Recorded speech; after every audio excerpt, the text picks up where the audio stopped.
Selamat pagi saudaraku seiman dalam Kristus. Salam sehat, sukacita untuk kita semua. Marilah kita siapkan hati dan pikiran kita untuk mendengarkan firman Tuhan. Tuhan beserta kita sekarang dan selama-lamanya. Inilah Injil Yesus Kristus menurut Matius bab 19 ayat 16 sampai 22. Dimuliakanlah Tuhan. Orang muda yang kaya. Ada seorang datang kepada Yesus dan berkata, "Guru, perbuatan baik apakah yang harus kuperbuat untuk memperoleh hidup yang kekal?" Jawab Yesus, "Apakah sebabnya engkau bertanya kepadaku tentang apa yang baik? Hanya satu yang baik, tetapi jikalau engkau ingin masuk ke dalam hidup, turutilah segala perintah Allah." Kata orang itu kepadanya, "Perintah yang mana?" Kata Yesus, "Jangan membunuh, jangan berzina, jangan mencuri, jangan mengucapkan saksi dusta, hormatilah ayahmu dan ibumu, dan kasihilah sesamamu manusia seperti dirimu sendiri." Kata orang muda itu kepadanya, "Semuanya itu telah kuturuti, apalagi yang masih kurang." Kata Yesus kepadanya, "Jikalau engkau hendak sempurna, pergilah, jualah segala milikmu, dan berikanlah itu kepada orang miskin, maka engkau akan memperoleh harta di surga. Kemudian datanglah kemari dan ikutlah aku." Ketika orang muda itu mendengar perkataan itu, pergilah ia dengan sedih, sebab banyak hartanya. Demikianlah sabda Tuhan. Terpujilah Kristus. Selamat pagi saudaraku seiman dalam Kristus. Dalam kehidupan ini kita mempunyai masalah, problem atau pergulatan hidup masing-masing, terutama orang muda. Pergulatan orang muda dalam Injil hari ini kiranya juga menjadi pergulatan kita saat ini. Sebagai orang beriman, kita paling tidak pernah bertanya, apa yang harus saya lakukan agar mendapatkan keselamatan nantinya?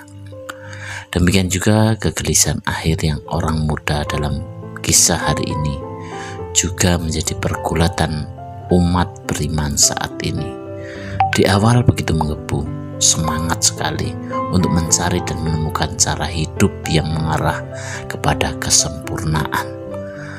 Namun dengan berjalannya waktu, ketika mendengar tantangan dari Yesus, pemuda itu pergi dengan murung karena ada banyak kekayaan yang melekat padanya. Demikian juga dengan kita. Mungkin di awal kita begitu bersemangat untuk menjadi seorang Kristiani, namun dengan berjalannya waktu di tengah jalan mulai meredup karena berbagai tantangan, terlebih tantangan tentang gaya hidup Kristiani yang seringkali tidak masuk akal orang pada umumnya. Injil hari ini mengisahkan tentang seorang pemuda yang datang kepada Yesus dan bertanya, "Guru, perbuatan baik apa yang harus kuperbuat untuk memperoleh hidup yang kekal?" Kita harus mematuhi perintah-perintah Allah. Ketika pemuda itu mengatakan bahwa ia sudah melakukan semuanya perintah yang dilakukan oleh Allah, oleh Tuhan, Yesus menantangnya untuk lebih dari sekedar mematuhi hukum dengan menjual semua miliknya dan mengikutinya. Namun apa yang terjadi dengan pemuda itu? Ia pergi dengan sedih karena ia memiliki banyak harta. Saudaraku seiman dalam Kristus, dari kisah ini kita diajak untuk merenungkan tentang apa yang menjadi fokus utama dalam hidup kita. Kadang-kadang kita mungkin berpikir bahwa dengan melakukan hal-hal yang baik saja sudah cukup untuk menyenangkan Tuhan, menyenangkan Allah. Namun Yesus mengingatkan kita bahwa mengikutinya membutuhkan lebih dari sekedar perbuatan baik. Ini tentang memberikan diri kita sepenuhnya kepada Allah, termasuk melepaskan hal-hal yang mungkin menghalangi kita untuk sepenuhnya mengikutinya.